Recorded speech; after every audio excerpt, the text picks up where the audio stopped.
अस्सलाम वालेकुम जुले, नमस्कार, गुड आफ्टरनून एवरीवन।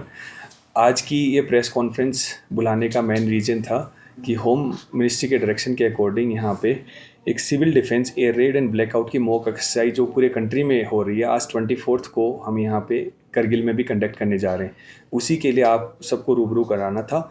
ये मॉक एक्सरसाइज हम आज 24 अप्रैल को 7 बजे से लेकर 7:10 तक कंडक्ट करेंगे। तो इसका जो मेन प्रोसीजर है उसमें 7 से 7:10 तक के बीच में ब्लैकआउट एक्सरसाइज होगा, जिसमें सारे करगिल के वासियों से मेरी रिक्वेस्ट है कि इसमें आप बढ़ चढ़ के पार्टिसिपेट करें। ये एक मियर मॉक एक्सरसाइज है जिसका मेन पर्पज़ है कि हमारी रेडीनेस रहे, एयर डिफेंस, हमारा जो सिविल एयर डिफेंस है वो पूरा रेडी रहे, हमारा जो पूरी यहाँ पे ग्राउंड लेवल पे इवैक्यूएशन, रेस्क्यू, उससे रिलेटेड सारी प्रिपरेशन है। इस पूरी एक्सरसाइज के बारे में आपको एसपी साहब एक बार ब्रीफ भी कर देंगे। जैसे कि डीसी साहब ने बताया अभी कि आज एक मॉक लेवल एक्सरसाइज होने वाली है एयर डिफेंस के रिगार्डिंग। ये एक्सरसाइज 7 बजे शुरू होगी, तो 7 बजे से लेकर 7:02 तक सायरन की आवाज़ सुनाई जाएगी पूरे टाउन में, जो हमने अलग अलग जगह पे डिप्लॉय किए हुए हैं।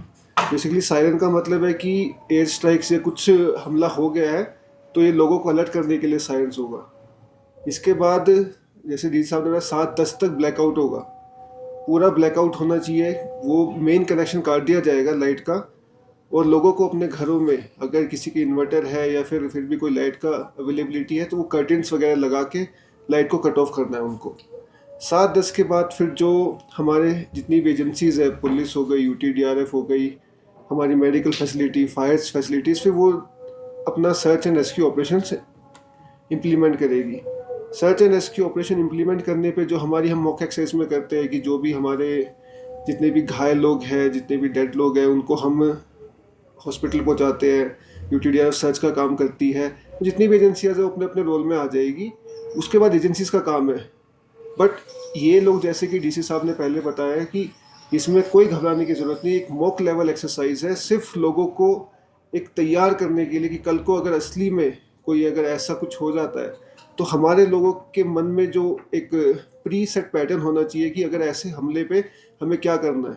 कभी भी सायरन बजा तो इसका मतलब वो खतरे की घंटी है, आपको क्या एक्टिविटीज़ करनी है, उस चीज़ के लिए मॉक एक्सरसाइज हो रही है।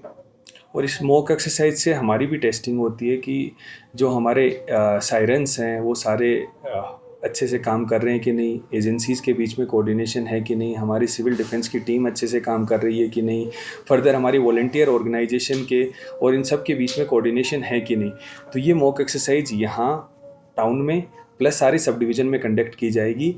मेयर मॉक एक्सरसाइज है और इसमें जो हमने सर्च और रेस्क्यू के लिए एक लोकेशन चूज़ की है, हैदरी मोहल्ला, तो वहाँ पे सर्च एंड रेस्क्यू ऑपरेशन किया जाएगा। 7 और 7 से 7:10 के बीच में ब्लैकआउट होगा। तो उसमें लोगों से मेरी यही रिक्वेस्ट है कि आप अपने घर की सारी लाइटें बंद कर लें।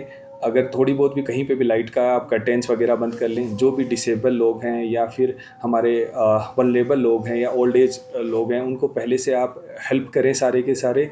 फर्दर इसमें पैनिक क्रिएट ना करें। मतलब ये नियर एक मॉक एक्सरसाइज है जिससे हमें तैयारी करनी है हमारे लेवल पे, एडमिनिस्ट्रेशन के लेवल पे, पुलिस लेवल पे, एजेंसी लेवल पे और कॉमन पब्लिक लेवल पे। तो इसको पैनिक की तरह ना देखें। साथ में जितनी भी इमरजेंसी सर्विसेज हैं, क्रिटिकल केयर सर्विसेज हैं, वो एज इट इज़ एक्टिवेट रहेंगी। उसमें कोई मतलब ऐसा नहीं, रुकावट टाइप की चीज़ नहीं होगी। वहाँ पे लाइट्स वगैरह सब कुछ रहेंगी। क्रिटिकल केयर सर्विसेज में कोई ऐसा हैम्पर नहीं होगा। तो आप इससे घबराएं नहीं और जस्ट इसमें हमें मॉक एक्सरसाइज में जितना अपना सहयोग बन सके वो उतना सहयोग प्रोवाइड करें। ये यहाँ पे Kargil town as well as हमारे सारे सब डिवीज़न पे लेवल पे होगी। जस्ट ए मॉक एक्सरसाइज है। तो सर ये मॉक ड्रिल कारगिल क्षेत्र में हो रहे हैं या दूसरे स्टेट्स में भी हो रही है? दूसरे स्टेट्स में भी हो रही है। ये 20 से लेकर 24 के बीच में अलग अलग जगह पे अलग अलग टाइम पे कंडक्ट की जा रही है। यहाँ करगिल में भी कराई जा रही है, at the same time Leh में डिस्ट्रिक्ट में भी हो रही है। सर जिस तरह वॉलंटियर्स की आपने बात की, तो हमारे जो रिलीजियस ऑर्गेनाइजेशन है, जमीयत उलमा है, बसीजा, अंजुमन, उनके भी वॉलंटियर्स अपने फोर्स के साथ हमें देखने को मिले। बिल्कुल बिल्कुल, हमने सारे वॉलंटियर ऑर्गेनाइजेशन से भी कोऑर्डिनेट कर रहे हैं कि वो भी इसमें पार्टिसिपेट करें, क्योंकि जो सर्च रेस्क्यू ऑपरेशन या फिर इवैक्यूएशन का जो ऑपरेशन होता है उसमें हमेशा करगिल में ये देखा गया है जितनी वॉलंटियर ऑर्गेनाइजेशन होती है उनका हमारा बहुत अच्छा सहयोग रहा है हमेशा। तो हम उनको भी प्रिपेयर करना चाहते हैं इस चीज़ के लिए, कल को ऐसी कोई सिचुएशन आ जाए तो वो भी ट्रेंड रहे ताकि हमें आगे बढ़ चढ़ के एक कदम एक्स्ट्रा हमारे साथ हेल्प करें। Thank you. थैंक